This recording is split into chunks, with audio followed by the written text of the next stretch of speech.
Bismillahirrahmanirrahim. Assalamualaikum warahmatullahi wabarakatuh. Selamat pagi, selamat siang teman-teman semuanya. Alhamdulillah dalam kesempatan ini saya menemani teman-teman untuk membuka perkuliahan Buddhism dalam pertemuan kedua ya. Dalam pertemuan ini kita akan sedikit melakukan introduction atau perkenalan mengenai Buddhisme itu sendiri dan sejarah singkat bagaimana Buddhisme itu muncul. Perlu teman-teman ketahui ya, agama Buddha merupakan salah satu agama tertua yang sampai sekarang, sampai saat ini masih dianut oleh banyak orang yang ada di muka bumi. Umur agama Buddha sampai saat ini sekitar 26.000 sampai 27.000 tahun. Umur yang tidak muda lagi ya, umur yang sangat tua, umur yang sangat luar biasa untuk sebuah agama, sehingga agama tersebut masih dipeluk dan dipertahankan oleh banyak manusia. Tentunya hal tersebut adalah sebuah keistimewaan dari Buddhism. Hal tersebut kalau tidak istimewa, tidak luar biasa, tidak mungkin bertahan selama itu teman-teman ya. Agama Buddha secara historical dalam berbagai literatur dijelaskan muncul kira-kira abad ke-6 sebelum Masehi. Sekali lagi sebelum Masehi. Berarti hampir 600 tahun lebih agama Buddha muncul sebelum tahun Masehi. Agama Buddha juga merupakan salah satu agama yang tercatat sebagai agama yang berkembang paling pesat di era abad ke-20 dan ke-21. Oleh karenanya sangat menarik sekali untuk mendalami agama Buddha.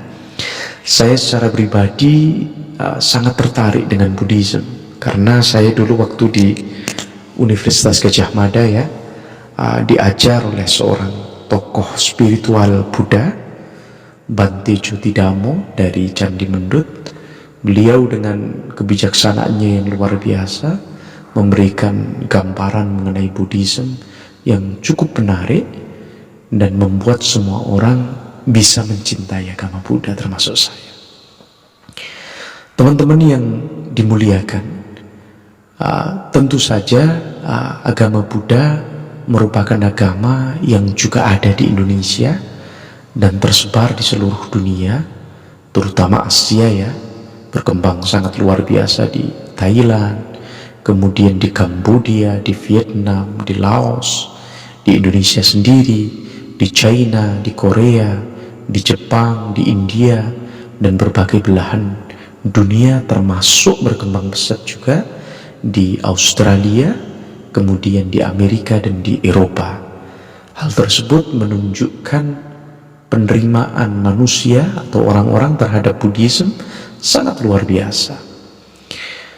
Seiring berjalannya waktu, ketika kita menengok agama Buddha, tentu agama Buddha sangat kental karena perjalanan usia yang cukup panjang, sangat kental dengan pertemuan dan percampuran dengan berbagai tradisi, termasuk tradisi India, tradisi di bagian Nepal sebagai kelahirannya di wilayah Gunung Himalaya, kemudian tradisi Helenistik, tradisi Asia, Asia Tengah, Asia Timur, dan Asia Tenggara. Agama Buddha juga sampai saat ini memiliki 3 aliran besar, yang aliran tersebut akan kita bahas secara detail pada pertemuan-pertemuan perkuliahan Buddhism yang akan datang, yaitu aliran Theravada, Mahayana, dan Vajrayana, atau sebagian orang menyebut aliran ketiga ini dengan sebutan Vajrayana. Ada yang Vajrayana, ada yang Vajrayana. Teman-teman, kita masuk pada pembahasan awal, yaitu tentang kehidupan Siddhartha Gautama atau Sang Buddha sebagai tokoh sentral, tokoh utama dari agama Buddha itu sendiri. Menurut berbagai sumber dalam tradisi Buddha, tokoh historis Buddhis yaitu Siddhartha Gautama dilahirkan dari suku Sakya pada masa awal Magda atau sekitar tahun 546 sebelum Masehi. Jadi patokan tahun Magadha atau Magda ini merupakan patokan yang biasanya digunakan oleh orang-orang dulu dalam menghitung sebuah kejadian berdasarkan peristiwa ya. Jadi sebelum adanya tahun Masehi, tahun Hijrah, tahun Saka, orang-orang biasanya mengingat suatu tahun atau suatu kejadian itu dijadikan patokan. Seperti Rasulullah kan lahirnya tahun gajah. Itu menunjukkan ketika masyarakat Arab belum memiliki penanggalan yang tertata, belum memiliki rujukan penanggalan yang rapi, orang-orang dulu itu mengingat satu kejadian biasanya berdasarkan satu peristiwa tertentu. Seperti Siddhartha Gautama ini dalam berbagai literatur dijelaskan lahir dari suku Sakya pada masa Magadha. Beliau Siddhartha Gautama lahir di sebuah kota di selatan pegunungan Himalaya yang bernama Lumbini atau kota atau desa Lumbini. Kini kota tersebut terletak di daerah Nepal bagian selatan dan di bagian dari Gunung Himalaya, salah satu gunung tertinggi di dunia yang juga merupakan pusat tradisi Buddhisme sampai sekarang, Nepal tersebut. Kemudian Siddhartha Gautama ini juga dikenal namanya secara umum ketika beliau belum menjadi Buddha dengan nama Sakyamuni atau orang bijak dari kaum Sakya, karena kebijakan Siddhartha Gautama ini terpancar sejak dia masih muda. Membicarakan kehidupan beliau, Siddhartha Gautama, tentu kita harus mengorek sejarah beliau. Perlu diketahui Siddhartha sendiri adalah seorang pangeran yang dilahirkan tidak dalam keadaan kekurangan apapun dalam konteks materi dan harta. Beliau hidup di bawah kemewahan karena beliau lahir dari seorang ayah yang merupakan raja di wilayah Kafilawastu. Kafilawastu atau Raja Kafil. Term Kafilawastu ini sering saya mendengar dari berbagai penjelasan yang mungkin juga perlu menarik untuk ditelusuri. Kafilawastu ini sering digunakan untuk merujuk salah satu orang suci yang diyakini dalam tradisi Smith juga, atau tradisi langit yang di dalamnya ada monotheism. Tradisi Smith itu tradisi di mana rumpun Rasulullah Ibrahim dan putra-putranya itu ada. Jadi tradisi Smith itu tradisi yang merangkum tradisi Judaism atau Yahudi, tradisi Kristen, dan tradisi Islam.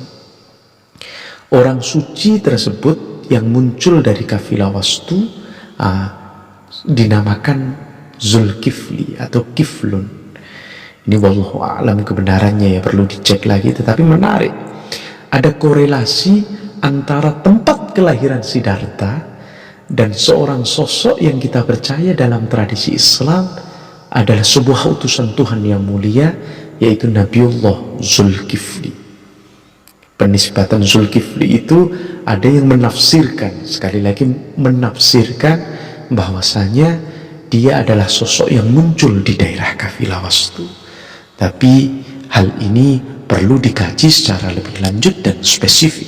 Tapi menarik untuk dikaji bagi teman-teman semuanya yang memiliki keinginan besar untuk mendalami tradisi Islam dan tradisi Buddha. Tadi saya sebutkan beliau memang terkenal bijaksana dari muda, sehingga orang-orang menyebutnya sebagai Sakyamuni, orang yang bijak dari kaum Sakya. Setelah kehidupan awalnya yang penuh kemewahan di bawah perlindungan ayahnya, Raja Kapilawastu, Siddhartha melihat kehidupan tersebut, kehidupan yang penuh hiruk pikuk dunia tersebut, kemewahan dunia tersebut, tidak menarik lagi. Jadi dari kenyataan kehidupan sehari-hari, beliau menarik kesimpulan bahwa kehidupan nyata pada hakikatnya adalah kesenangan yang tak dapat dihindari. Siddhartha selanjutnya meninggalkan kehidupan mewahnya yang tak berada memiliki faidah sama sekali untuk kesenangan yang nyata, kebahagiaan yang abadi. Karena kesenangan dunia yang sifatnya semu itu pasti berakhir. Sehebat apapun raja, sedikdaya apapun seseorang, sekaya apapun seseorang, pasti kekayaan itu akan bersanding dengan kepunahannya, dengan kehabisannya. Oleh karenanya Siddhartha mencoba mencari kesenangan yang tiada habis, kesenangan yang tidak ada kata akhir lagi. Oleh karenanya beliau memutuskan menjadi pertapa. Pertapa di daerah Gunung Himalaya, di hutan-hutan India, itu sangat terkenal dengan disiplinnya yang sangat ketat, menyiksa diri yang sangat ketat. Dan ketika beliau menjalani pertapaan yang sangat ketat seperti itu, beliau menyadari juga dengan jalan seperti itu, dengan jalan menyiksa diri seperti itu, seseorang juga tidak bisa menemukan kebahagiaan. Maka dia membuat satu alur, satu skema, satu konsep untuk menemukan kebijaksanaan yang dinamakan Majjhima Patipada atau jalan tengah antara kedisiplinan yang berlebihan dan kesenangan dunia yang berlebihan. Perlintasan atau jalan tengah ini merupakan sebuah kompromi antara kehidupan foya-foya yang terlalu memuaskan hawa nafsunya dan kehidupan pertapa yang terlalu menyiksa dirinya. Dari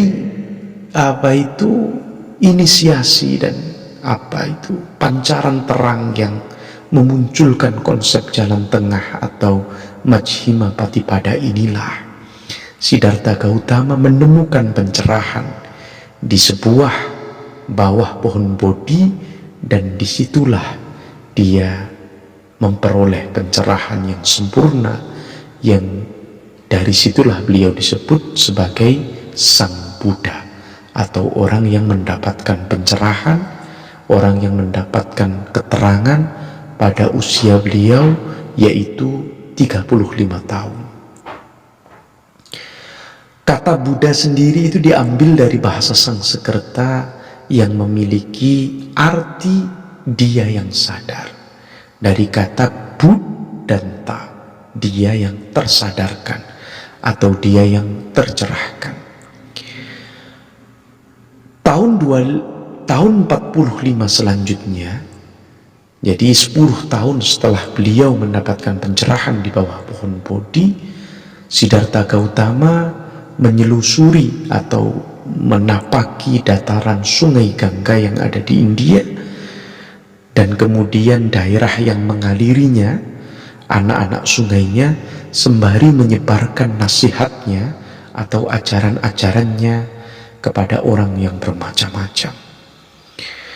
Kemudian secara perlahan agama Buddha ini diterima oleh banyak orang, diterima oleh banyak pihak, sehingga beliau mendapatkan pengikut dan murid yang cukup luar biasa. Perlu diketahui oleh teman-teman ya, dalam konsep Buddha, dalam konsep Siddhartha ini, seseorang untuk mencapai kebahagiaan itu harus benar-benar melakukan penjernihan hati yang sangat dalam. Karena dari kejernihan itulah seseorang bisa memandang dengan terang apa sebenarnya yang ada di dunia. Karena dengan hati yang jernih diibaratkan sebuah air yang jernih, tenang, itu akan terlihat dasarnya. Begitu juga dengan bermeditasi, dengan melakukan praktik-praktik dan ajaran yang diajarkan Siddhartha dalam konsepnya tadi, jalan tengah tadi, seseorang akan benar-benar dengan jeli dan jelas melihat kesenangan dunia itu sebagai satu penderitaan yang tiada akhir. Nafsu kita itu yang ada dalam diri manusia itu seperti api yang apabila dituruti dia akan menyala semakin besar dan tiada habisnya. Maka seseorang harus memadamkan api itu dengan mendikrisnya, dengan melatihnya secara pelan-pelan sehingga hati itu benar-benar jernih dan bersih. Konsep itulah yang kemudian menjadi inti dari spiritualitas agama Buddha. Konsep itulah menjadi konsep dasar dari Buddhisme. Maka berkaitan dengan agama Buddha, sekilas sudah kita jelaskan bagaimana kronologinya, bagaimana sejarahnya. Saya berharap teman-teman mulai mencari berbagai sumber ya, berbagai literatur untuk memperkaya itu. Karena dalam konsep Buddhism sekali lagi tidak penting seseorang itu menemukan Tuhan atau tidak. Karena untuk mencari Tuhan yang sifatnya maha gaib, seseorang tidak akan bisa menyentuhnya. Dalam sebuah ungkapan, orang yang hidup di dunia ini sakit dengan nafsunya. Maka jalan terpenting adalah mengakhiri penderitaan dan kesakitannya itu dengan melakukan disiplin yang diajarkan si Buddha. Bukan mencari dari mana dia mendapatkan racun kesakitannya. Kalau kita mencari bagaimana kita sakit dan lain sebagainya, kita akan disibukkan dengan itu dan melupakan luka yang melukainya, sakit yang menyakitinya. Oleh karenanya dalam Buddhism tidak penting pembahasan agama, tidak penting pembahasan Tuhan, pembahasan sosok di balik semesta ini tidak penting. Karena dalam Buddhism yang terpenting adalah menyembuhkan luka penderitaan yang ada dalam diri manusia. Saya kira itu pembukaan materi dari saya. Kurang lebihnya mohon maaf. Semoga memberikan manfaat. Jangan lupa teman-teman ya, yang mendengarkan ini dirangkum kemudian dijadikan tulisan tangan, kemudian di PDF-kan atau didokumenkan yang diupload ketika Anda absensi. Akhirul kalam, wallahu a'lam bishawab. Assalamualaikum warahmatullahi wabarakatuh.